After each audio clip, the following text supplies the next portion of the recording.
meron daw warrant kaninang madaling araw. So dapat pinablish na yung warrant na yon, di ba? Parte sa proseso na kung merong warrant of arrest, edi ipinablish na dahil public document yon. Hanggang kanina wala namang ipinapakitang warrant kay Pangulong Duterte. At ang kanyang abogado hindi pinapahayaang magpaliwanag doon. So kapag ganito na walang warrant, ang tawag dyan kidnapping. Di ba? Kinidnap mo ang isang dating Pangulo ng Pilipinas. Dinetain mo ngayon against his will, di ba? So masabi natin dyan, kung kayang gawin yan sa isang dating Pangulo ng Pilipinas, kayang gawin yan sa kahit sa sinong Pilipino sa ating bansa. Saan kayo nakakita na walang warrant? Pero nandyan, hawak-hawak nila ang dating Pangulong Rodrigo Duterte. Kahit si Senador Bongo ayaw papasukin. Di ba? Ang tinatanong lang naman natin, nasan yung warrant of arrest na sinasabi nila? Ang balita, may pinakitang red notice. Notice lang yon. Ang talagang nag-i-implement ng mga ganyan ay yung mga local police. At kung walang warrant yung local police, bakit nila dinedetain ngayon si Pangulong Rodrigo Duterte?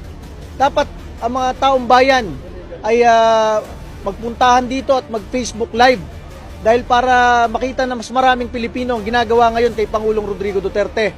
Ang ginawa lang naman ni Pangulong Rodrigo Duterte sa kanyang 6 na taon, pinroteksyonan niya ang mga ordinaryong Pilipino laban sa mga durugista at kriminal.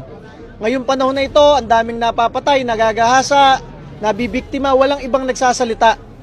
Dahil walang ganong kamay na bakal ang gobyerno ngayon. Yung kamay na bakal ginagamit nila para sa pinakamamahal ng Pilipinas, Rodrigo Duterte. Galing lang siya sa mga Pilipino sa Hong Kong, talagang nag-iiyakan doon ang mga Pilipino. Sana nakikita ninyo kung anong ginagawa ngayon kay Pangulong Rodrigo Duterte, ang pinakamamahal ng mga Pilipino.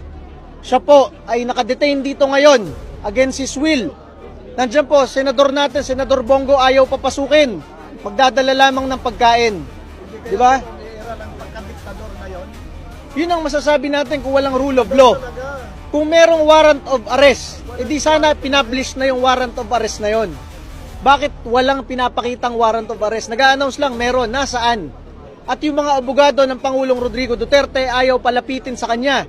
Yung mismong doktor ng Pangulong Rodrigo Duterte nandito sa labas ng gate. Yung mismong kasama niya, Senador Bongo, ayaw papasukin, may dalang pagkain.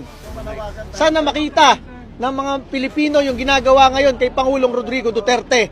Dahil kung kayang gawin ito sa ating pinakamamahal na Pangulo, kayang gawin ito sa kahit sinong ordinaryong Pilipino.